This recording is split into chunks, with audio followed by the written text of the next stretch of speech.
नमस्ते दोस्तों, अगर आप railway, UP police, group D किसी एग्जाम की तैयारी कर रहे हो, वीडियो को पूरा देखना। चलिए स्टार्ट करते हैं। पहला सवाल, एक कार 1 घंटा में 35 किलोमीटर की दूरी तय करती है।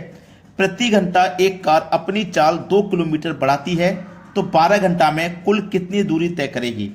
देखो, पहला घंटा, उसके बाद में दूसरा घंटा, फिर तीसरा घंटा, ऐसे ही कितना घंटा बोला है उसने, 12 घंटा। पहले घंटा में चाल कितनी है, 35 बोला है। हर कार प्रत्येक घंटे में 2 किलोमीटर बढ़ेगी। अब देखो, पहले घंटे 35 है, दूसरे घंटे में 2 किलोमीटर बढ़ेगी तो 37 हो जाएगी। फिर 2 किलोमीटर बढ़ेगी 39 हो जाएगी।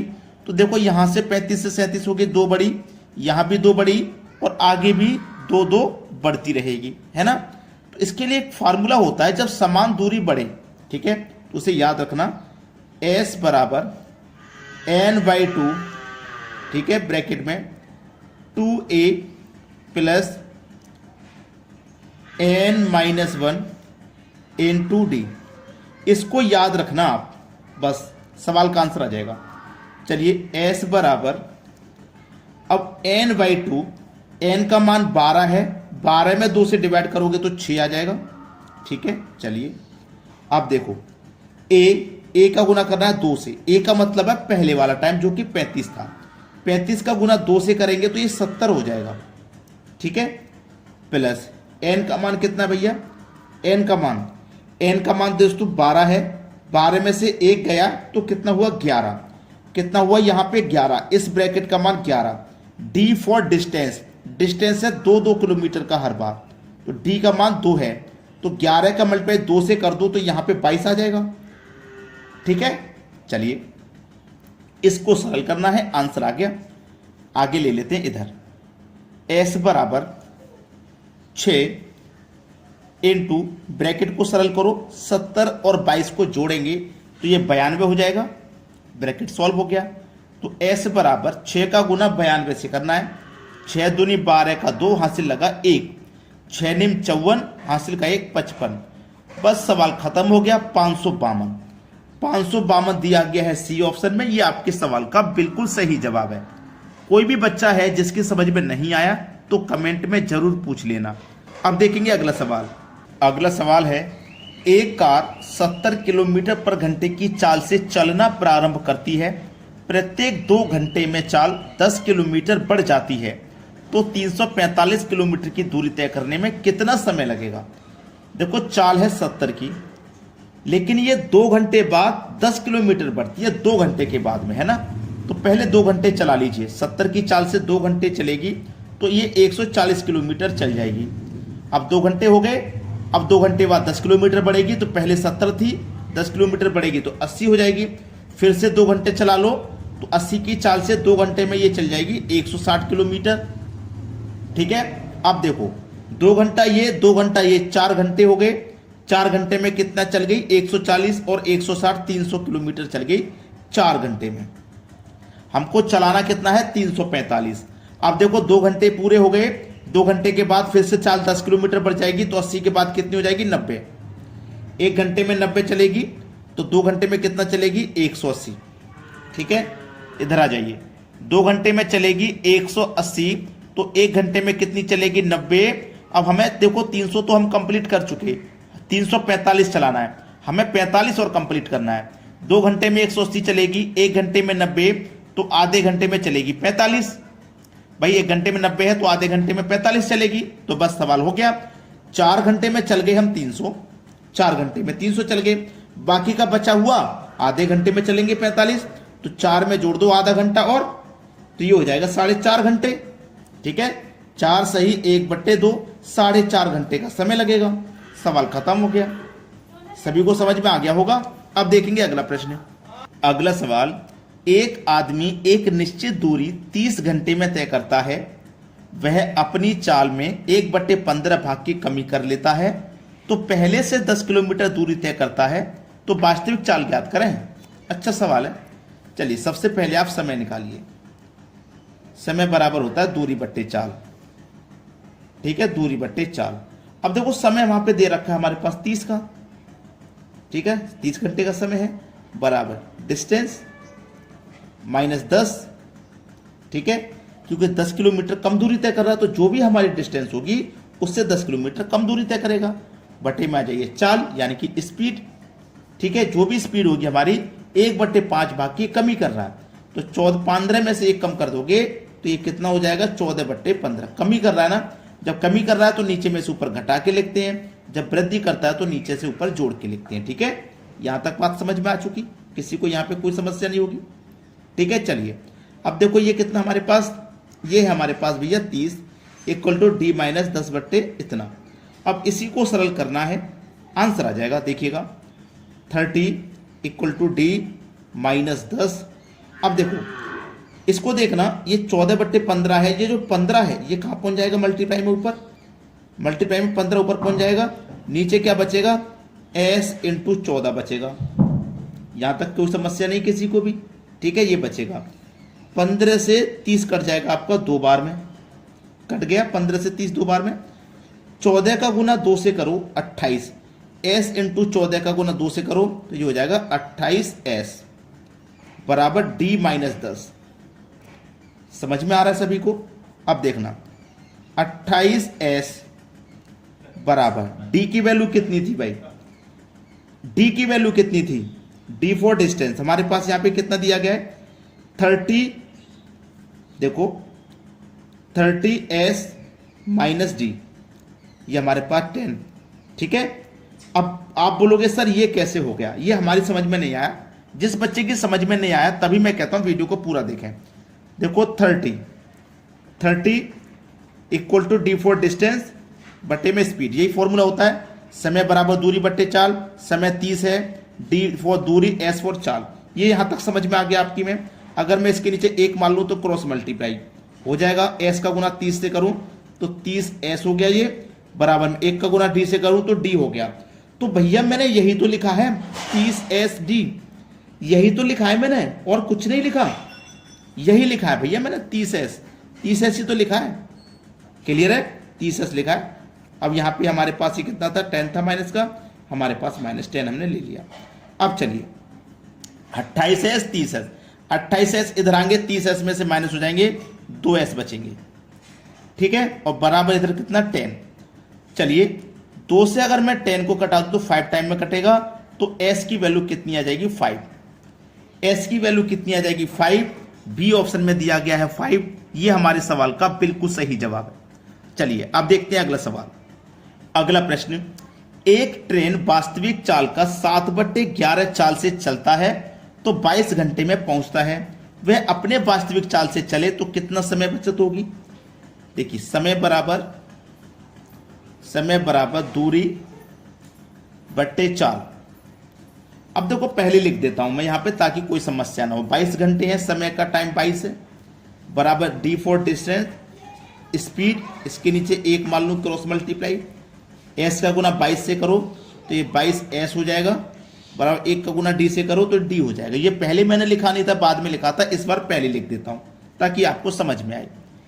22 इक्वल टू डी, ठीक है, बटे में s इंटू 7/11, 7/11, 22 इक्वल टू ये 11 ऊपर पहुंच जाएगा तो d इंटू 11 बटे में s इंटू 7। चलिए 11 से 22 कट गया 2 बार में, s इंटू 7 का मल्टीप्लाई 2 से करो, 7 दूनी 14 s, ठीक है, बराबर का d। अब ये 14s बराबर d, अब यहां पे क्या आ जाएगा, यही तो आ जाएगा d कितने के बराबर है भाई, d हमारा यहां 22s के बराबर, तो इस d की जगह हम 22s लिख सकते हैं कि नहीं लिख सकते भाई, d की वैल्यू 22s है तो हम यहां पे 22s लिख सकते हैं। क्लियर, 22s लिख सकते हैं। अब देखिएगा ये 14 इधर आके 22 में से माइनस हो जाएगा, तो 14 में से 22 माइनस हो जाएगा, बचेगा कितना 8, तो बस 8 घंटा का समय लगेगा। 8 दिया गया है बी ऑप्शन में, ये प्रश्न का बिल्कुल सही जवाब है। चलिए अब देखते हैं अगला सवाल। अगला प्रश्न है 150 मीटर लंबी एक ट्रेन 500 मीटर लंबे एक पुल को पार करने में 30 सेकंड का समय लेती है, 370 मीटर लंबे प्लेटफॉर्म को पार करने में ट्रेन को कितना समय लगेगा। देखिएगा चाल बराबर दूरी बट्टे समय, ये एक फॉर्मूला होता है। ठीक है, सबसे पहले चाल निकालिए, दूरी कितनी है ट्रेन की दूरी और प्लेटफॉर्म की दूरी है, तो हमारे पास 150 और 500 को जोड़ेंगे तो 650 हो जाएगी टोटल दूरी। समय कितना दिया गया है, समय दिया गया है 30 सेकेंड का, 30 लिख लीजिए। 0 से 0 गया तो 65/3 हमारे पास चाल निकल के आ गई। ठीक है, चलिए बाद में लिखिए समय पूछ रहा है, तो समय बराबर क्या होता है, दूरी बट्टे चाल, दूरी बट्टे चाल होता है। समय बराबर दूरी कितनी है, देखो 370 मीटर तो प्लेटफॉर्म है और 150 की ट्रेन है, दोनों को जोड़ दीजिए, ये हो जाएगा 520 बट्टे में चाल, चाल कितनी है 65/3, 65/3, ये 3 यहां से हटके ऊपर पहुंच जाएगा मल्टीप्लाई में, आप जानते हैं, बस सवाल खत्म हो जाएगा। 13 पंजे 65, 13 चौके 52 और 1 ये 0, पानू 8 40 और 8 का गुना 3 से कर दो 24, समय कितना 24 सेकंड का। सवाल का सही जवाब है सी ऑप्शन। अब देखेंगे अगला प्रश्न। अगला सवाल, 30% लोग चाय पीते हैं, 40% लोग कॉफी पीते हैं, 15% लोग चाय और कॉफी दोनों पीते हैं, कितने प्रतिशत लोग ना चाय पीते हैं और ना ही कॉफी। बड़ा ही अच्छा और इंटरेस्टिंग सवाल। इसको मैं ग्राफ की मदद से समझाऊंगा, 2 सर्कल बना के। एक सर्कल मैंने ये बना लिया और एक सर्कल इसी से जुड़ता हुआ बनाऊंगा। ये वाला जो सर्कल है ये चाय का है, ये कॉफी का है। ठीक है, चाय पीने वाले लोग कितने हैं 30%, कॉफी पीने वाले हैं 40%। अब इसमें 15% लोग ऐसे हैं जो चाय और कॉफी दोनों पीते हैं, तो ये जो बीच में जगह है ना, ये 15% लोगों की है। ये 15% देखो कॉफी में भी शामिल है, ये कॉफी भी पी लेते हैं, ये चाय में भी शामिल है, ये चाय भी पी लेते हैं। तो 15% ऐसे हैं जो चाय और कॉफी दोनों पी लेते हैं। ठीक है, अब देखो केवल और केवल चाय पीने वाले लोग कितने हैं, 30% में से 15% रह जाएंगे, क्योंकि बचे हुए 15% तो ऐसे हैं ना जो कॉफी भी पी लेते हैं। केवल चाय पीने वाले बचे 15%, केवल चाय प्लस इस 40 में से 15% ऐसे हैं जो चाय भी पी लेते हैं, तो केवल कॉफी पीने वाले बचे 25%।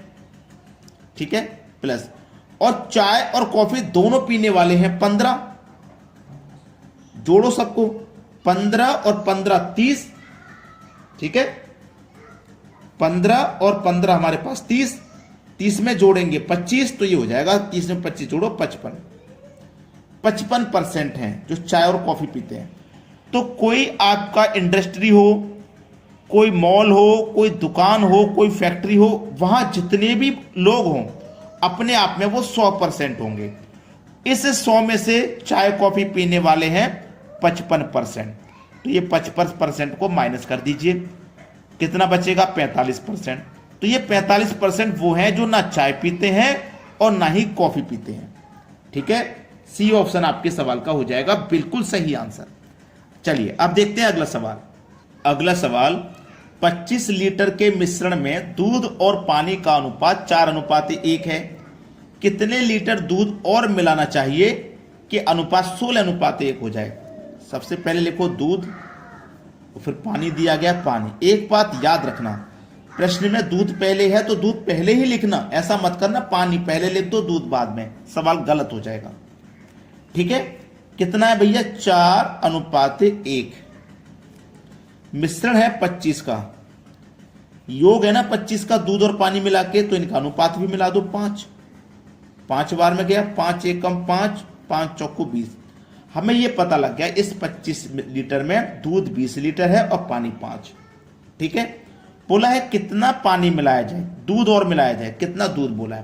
पहले से दूध कितना है भैया 20 है, कितना और मिला दे नहीं पता तो x मिला देते हैं, नहीं पता तो, और जो पानी है उसे नीचे रख दो।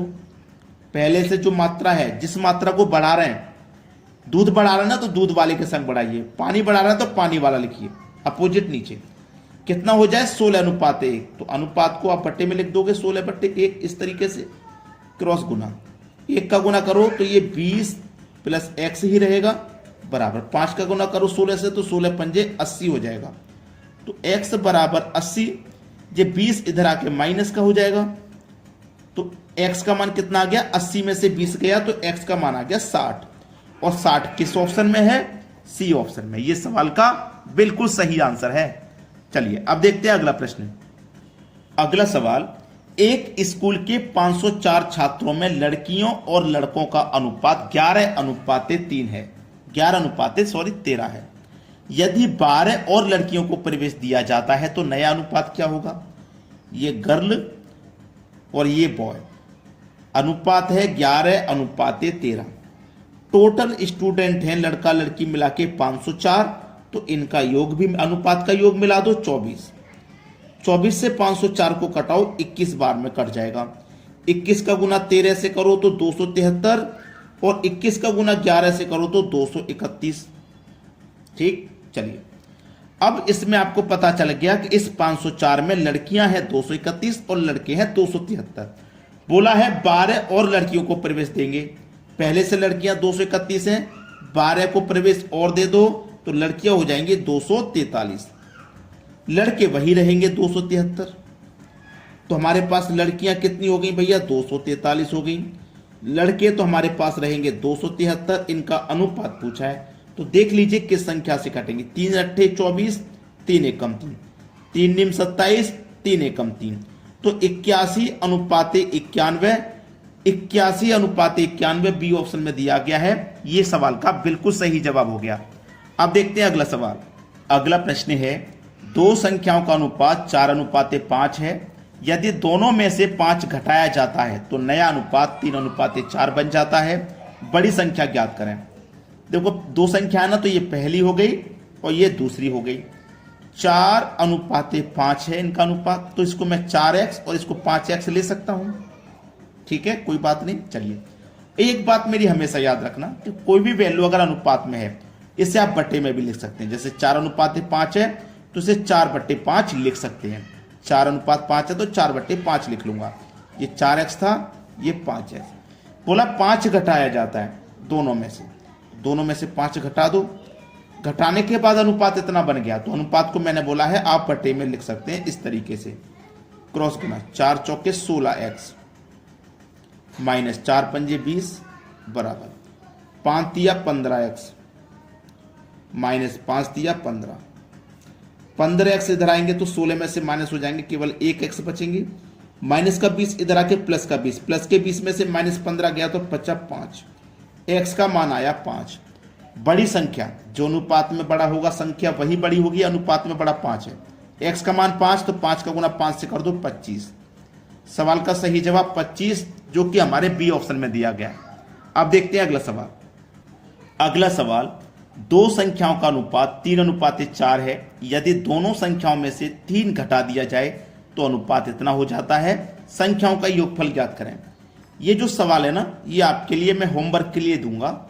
एक सवाल प्रैक्टिस को मिलेगा तो आपकी प्रैक्टिस भी अच्छी होगी। होमवर्क के लिए है ये सवाल। सभी बच्चे वीडियो को लाइक और शेयर करके जाएं। ठीक है दोस्तों, वीडियो देखने के लिए बहुत बहुत धन्यवाद।